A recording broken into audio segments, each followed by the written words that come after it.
You've probably noticed something strange about learning. Two people can study the same material for the same amount of time, yet one walks away genuinely understanding it, while the other barely remembers anything at all.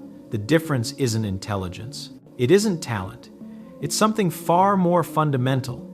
And once you understand it, learning becomes almost absurdly efficient. The traditional approach to learning is broken at its core. People sit with textbooks, read page after page, highlight sentences, reread chapters, and convince themselves they're making progress.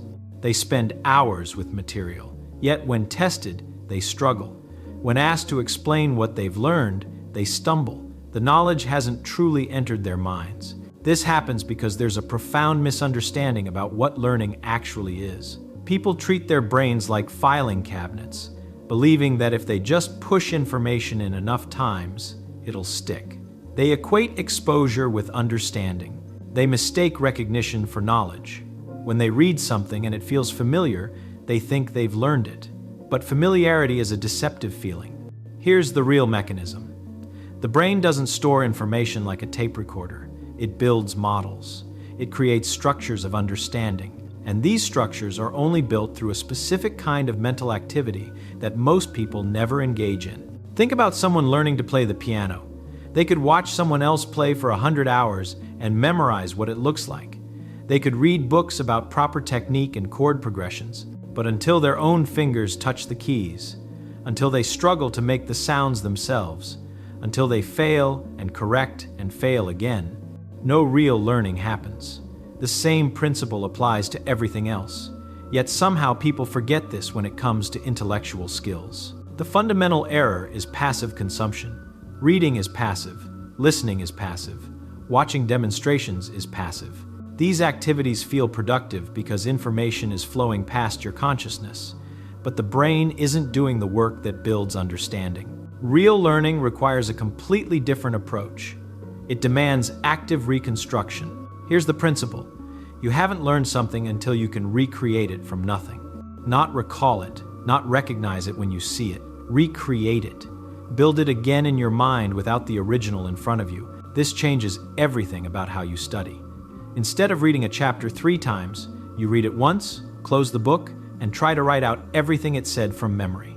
Not the words, the ideas, the structure, the relationships.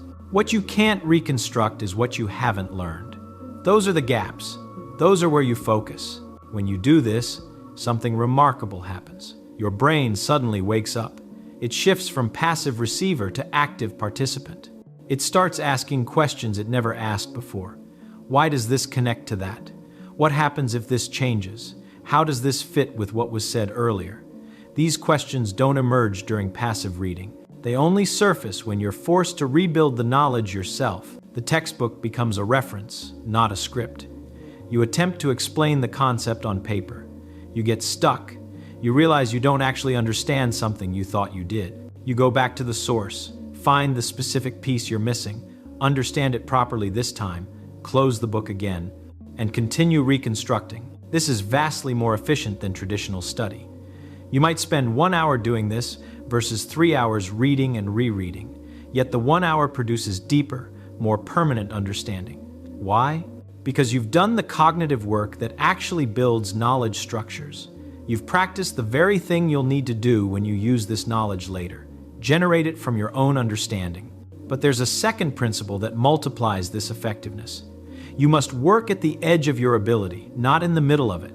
The brain has a peculiar property. It only builds new structures when it encounters difficulty it can barely overcome. If something is too easy, the brain doesn't bother strengthening those pathways, it already has them. If something is too hard, the brain can't make progress and gives up.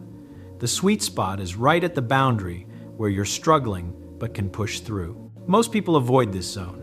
They practice what they already know because it feels good. They read material at their current level because it's comfortable.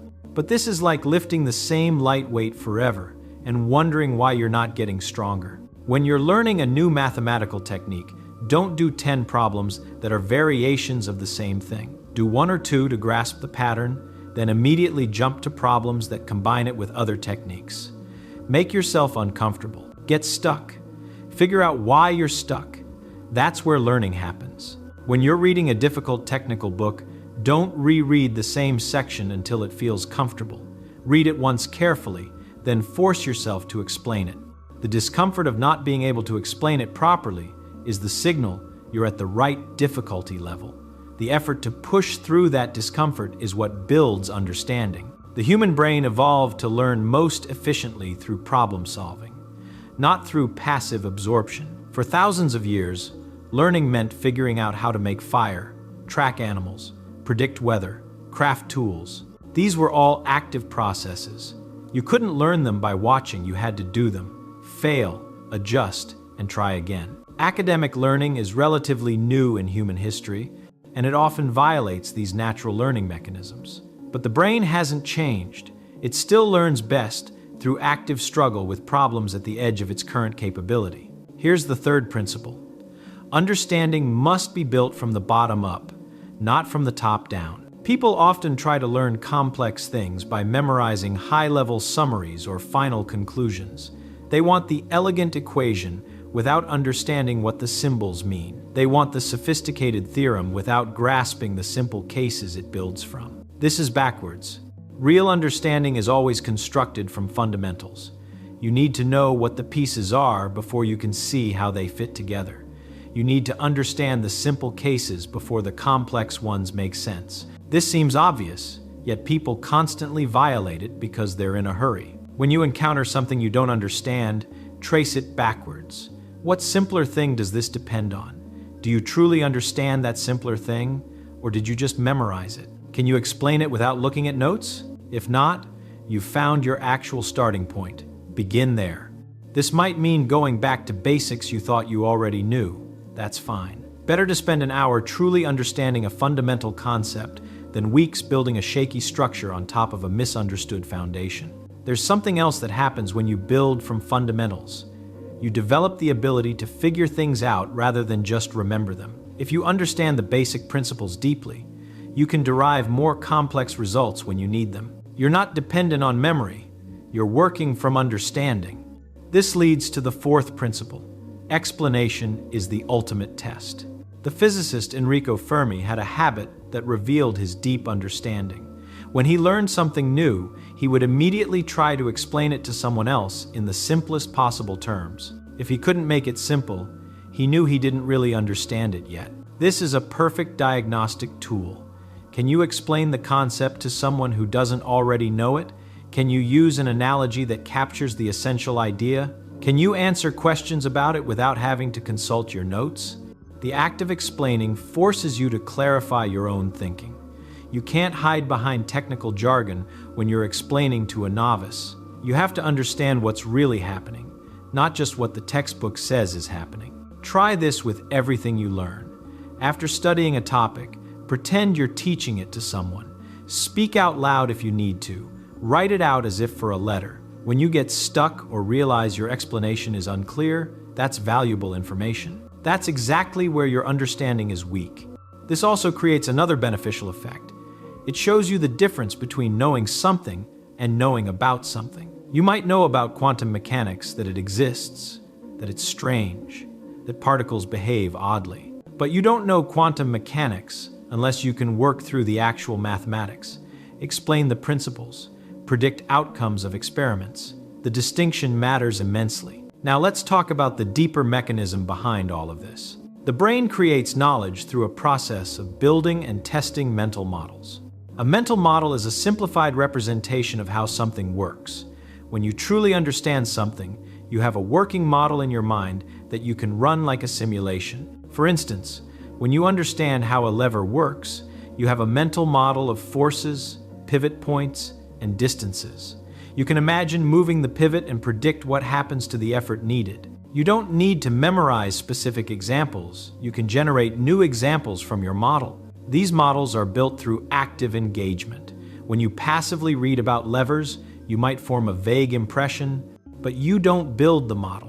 When you try to solve problems about levers, when you make predictions and check if they're right, when you get confused and have to reconsider your assumptions, that's when the model gets built and refined. The key insight is that mental models are built through error correction. Your brain makes a prediction based on its current understanding. Reality provides feedback. If there's a mismatch, your brain adjusts the model. This cycle only happens when you're actively using your understanding, not when you're passively receiving information. This is why practice problems are so much more valuable than worked examples. Watching someone else solve a problem doesn't engage your prediction and correction mechanisms. Solving it yourself does. Even when you get it wrong, especially when you get it wrong, you're forcing your brain to adjust its models. The same applies to memory. People think they have bad memories when really they just haven't encoded information properly. Memory isn't about strength of repetition. It's about depth of processing and number of connections. When you actively reconstruct information, when you explain it in your own words, when you connect it to other knowledge, you're creating multiple pathways to that information. Later retrieval becomes easy because there are many routes to reach it. When you simply reread the same text, you create only one shallow pathway that's easily lost. Let's make this concrete with some scenarios. Suppose you're learning calculus, the traditional approach. Read about derivatives, watch your professor work examples, copy down formulas, practice similar problems until you can do them smoothly. The result? You can do textbook problems but panic when faced with anything slightly different. The better approach: read the basic concept once. Close the book. Try to explain what a derivative means without mathematical notation, just the idea. Can't do it? Open the book, find what you missed, close it again, try to explain it better. Once you can do that, try to figure out how you'd calculate a simple derivative from first principles. Get stuck, check the book for just that piece, close it, try again. Then solve one simple problem. Now, try to predict what would happen in a more complex situation before looking at how it's done. Make the prediction specific. Check if you're right. If not, figure out where your mental model was wrong. Adjust it. Try another prediction. This feels slower initially, but you're building genuine understanding. 2 weeks later, you'll still know how derivatives work. You'll be able to tackle novel problems because you understand the underlying principles, not just the procedures. Or suppose you're learning history. The traditional approach: read chapters, highlight important dates and events, make timeline notes, reread before the test. The result? You can recognize names and dates, but couldn't explain the actual flow of cause and effect. The better approach: read about a historical period. Close the book. Try to write out the narrative in your own words. What happened and why? What were the actual causes, not just the temporal sequence? Get stuck on the connections, go back to find them, close the book, continue. Then ask yourself questions the book didn't ask. Why did this happen in this place and not elsewhere? What had to be true for these events to unfold this way? What would have happened if one factor were different? When you force yourself to think through these counterfactuals, you build a much richer model of the historical dynamics. Or consider learning a technical skill like programming. The traditional approach: follow tutorials step by step, typing what the instructor types, getting working results, feeling like you're learning. The result? You can't write code without a reference. You don't understand why things work. You panic when something breaks. The better approach: read what a programming concept does. Close the tutorial. Try to write code using that concept without looking. It won't work. Figure out why. Look up just that one thing you need. Try again. Get it working. Now try to use it in a different way you haven't seen. Force yourself to adapt, not just copy. The pattern is the same across all domains: active reconstruction, working at the edge of ability, building from fundamentals, testing through explanation, and developing working mental models. There's a final element that ties this together: patience with the process and trust in the struggle. Learning done right feels harder than passive study. You get stuck more often. You feel uncertain more frequently. This discomfort makes people abandon the method and return to the familiar comfort of reading and rereading. They mistake the comfortable feeling of recognition for the substance of learning. But the discomfort is the point. That feeling of struggle, that sense of reaching for something just beyond your grasp, that's the sensation of your brain building new structures. When it feels too easy, you're not learning. When it feels impossible, you've jumped too far ahead. When it feels difficult but achievable, you're exactly where you need to be. The human mind is extraordinarily capable of learning. It's been doing so for hundreds of thousands of years, solving problems far more complex than most academic subjects. It knows how to learn, you just have to work with its natural mechanisms instead of against them. The next time you need to learn something, try this different approach. Don't read it multiple times. Read it once with full attention, then close the source and actively work with the material. Reconstruct it, explain it. Test yourself not with recognition but with generation. Work at the edge of what you can do. Build from the bottom up. Create mental models through prediction and correction. It might feel strange at first. You'll be uncomfortable, but you'll learn more in 1 hour than you previously learned in 3. The knowledge will be deeper, more flexible, more permanent. You'll understand it, not just know about it. And that's the difference between appearing to study and actually learning. One is passive consumption that feels productive but builds nothing lasting. The other is active construction that feels difficult but creates genuine understanding. The choice, as always, is yours.